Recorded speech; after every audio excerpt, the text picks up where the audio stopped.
Hello everyone, Charles Watts here, the Arsenal correspondent at Goal, joining you on a very, very strange morning. You wake up, you're like, what is that feeling? It's been a while since I felt that. Oh yeah, it's the morning after an Arsenal win, and what a nice win it was. Yes, big disclaimer, it was against West Brom. Yes, it was against West Brom's kids, their reserves, whatever. But you know what, I don't care. After the first week of that season and all the demoralising headlines and depression and angry criticism, it was just nice to have a bit of fun, and that's exactly what last night was. It was fun, it was a great atmosphere at the Hawthorns. The away fans were fantastic. I just loved seeing a packed away end, all chanting their songs, the players smiling, Aubameyang scoring a hat-trick, Odegaard playing well, Ramsdale having a good debut, Pepe impressing. It was just a lot of fun. And so I enjoyed it. So shoot me, any of you like saying, oh, Arsenal PR, Arteta PR, it's nothing to do with that. Yes, they were playing a kids team. Yes, they should have won handsomely. Yes, they did win handsomely. Yes, this tells us nothing about the season as a whole and whether Arsenal are going to do well and avoid defeat against Manchester City. But it was just nice and fun watching a game of football where Arsenal attacked, Arsenal created chances, Arsenal scored goals, Aubameyang scored a hat-trick. It was just a lot of fun. And so, yeah, that was a good night last night. Really enjoyed that.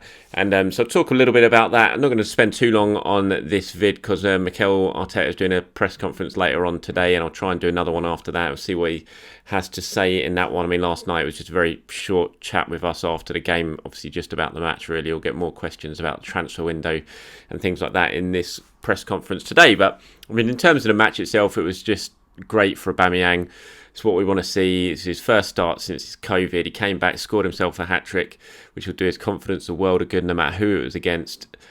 Two poachers goals, where you want to see Aubameyang. I thought the reaction for the first goal when Saka's shot, before Saka had the shot, you watch the replay, watch what Aubameyang's doing. He's anticipating the goalkeeper making the save. He's anticipating the ball coming out, and that's what gives him the tap-in. It was just really good poachers, strikers instinct, and that's what got him the goal. The second one as well, right place, right time after Pepe shot in the post, and then the third one, classic Aubameyang finish, just like the Charity Shield against Liverpool, just like against Fulham last season.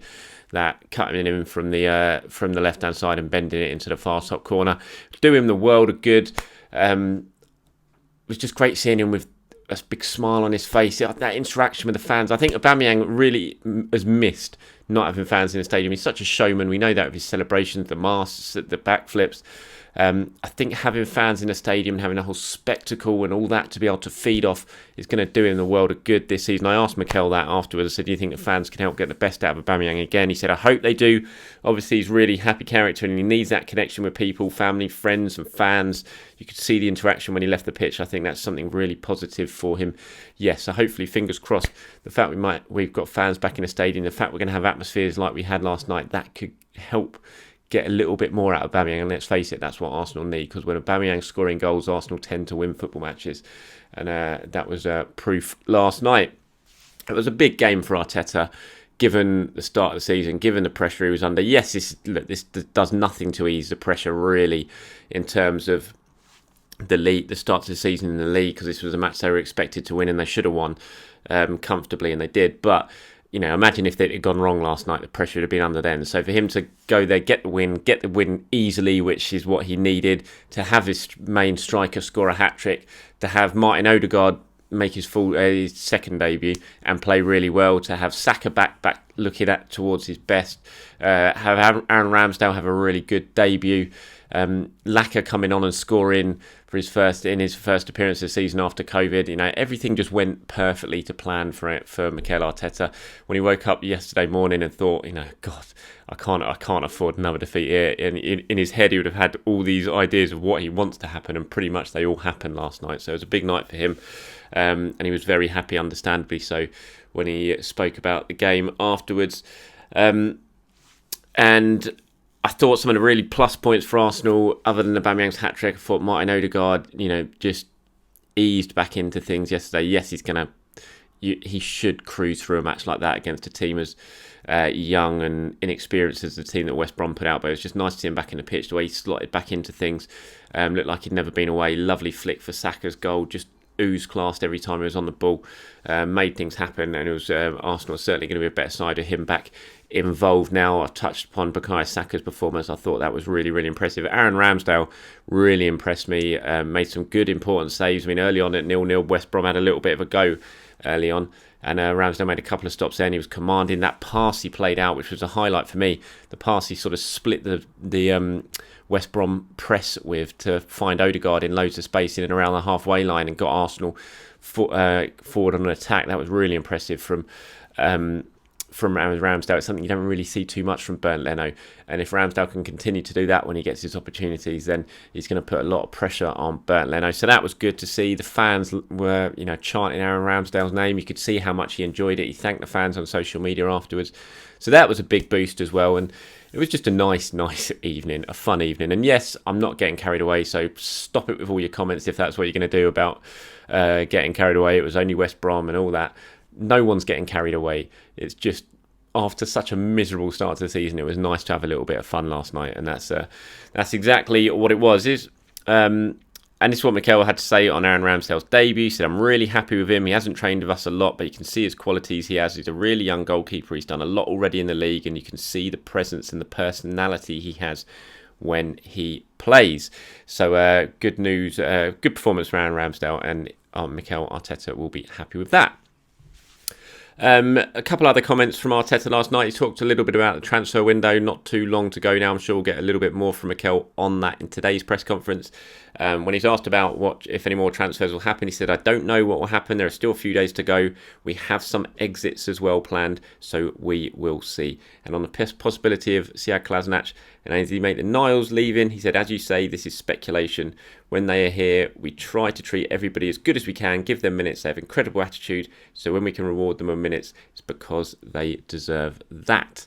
So that's what Mikel had to say on those two and the potential for them leaving the club before the end of the transfer window. I've got to say, I was a little bit surprised to see Sead Kolasinac starting last night, especially at centre-back.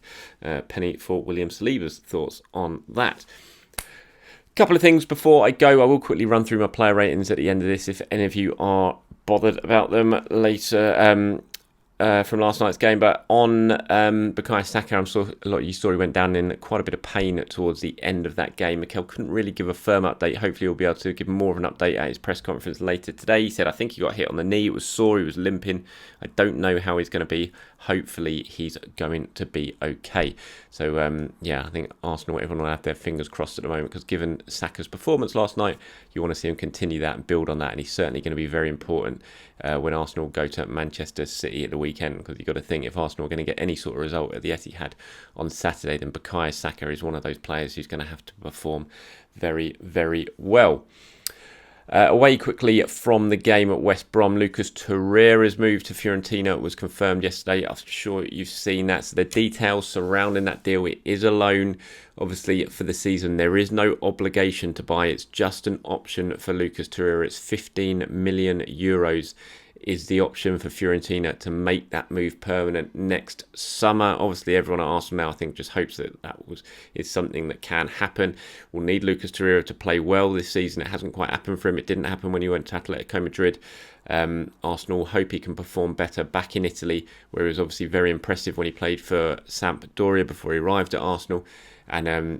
It'll just be best for all parties to get Torreira off the books now, because he clearly doesn't want to be in England. It hasn't really happened for him here. So that deal has been done. Expect some more to follow between now and the end of the transfer window. As I said in the previous video, I think if Arsenal are going to do anything in terms of incomings before now and next Tuesday, it will be the right back situation. Hector Bellerin certainly not guaranteed to still be at the club from what I understand next Tuesday. Nothing has happened with Bellerin yet though, but talks are ongoing to try and secure him that move away.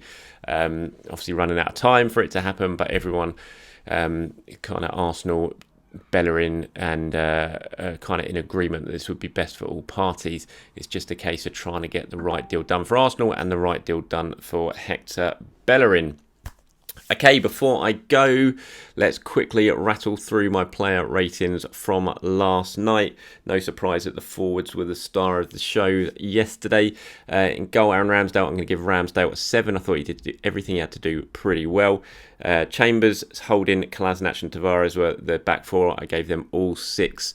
A little bit edgy in the first 20 minutes when West Brom put on a bit of pressure, but after that it was relatively comfortable evening for all of them. El Neni, I thought had a disappointing game.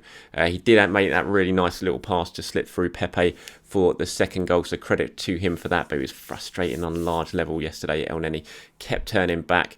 There was plenty of opportunities to play the forward ball to Pepe and Aubameyang, who made run after run, and El Neni chose the easier option. It was a little bit frustrating to watch, so I'm going to give El Neni a 5. Xhaka, I'm going to give a 6. Pretty, he did all right. Xhaka didn't give the ball away too much, but again, the two of them didn't do too much in terms of going forward. So he gets a 6. Pepe gets a 7 for me. Probably should have scored. Well, he should have scored more than the one goal he got. Had the one that he hit the post, hit the bar as well in the second half, so easily could have walked away with a hat-trick. Pepe, nice assist for Lacazette's goal, so he gets a 7. Odegaard gets a 7 for me as well. As I mentioned earlier on this video, nice return for Odegaard. Lovely, lovely flick for Saka's goal. That was pure class. Saka gets an 8 for me. Thought Saka looked really, really impressive. Obviously had a big hand in a lot of the goals while he was on the pitch. Scored one himself, and Aubameyang hat-trick. What more can you want from your star striker? So Aubameyang, man of the match for me. He gets a 9. I'll give Lacazette a 7. He's the only sub I'm going to give a rating to, because Lacazette came on, made a big impact straight away. Should have got an assist when he sent Pepe through when Pepe hit the bar, but he got his goal. Lovely finish as well for Lacazette, so he gets a 7. All right, everyone, thank you very much for watching. Appreciate your time as always. Like I said, I'll try, if I get time, to do a video after Mikel's press conference later today, so keep an eye out for that one. Have a good day, everyone. Speak to you soon.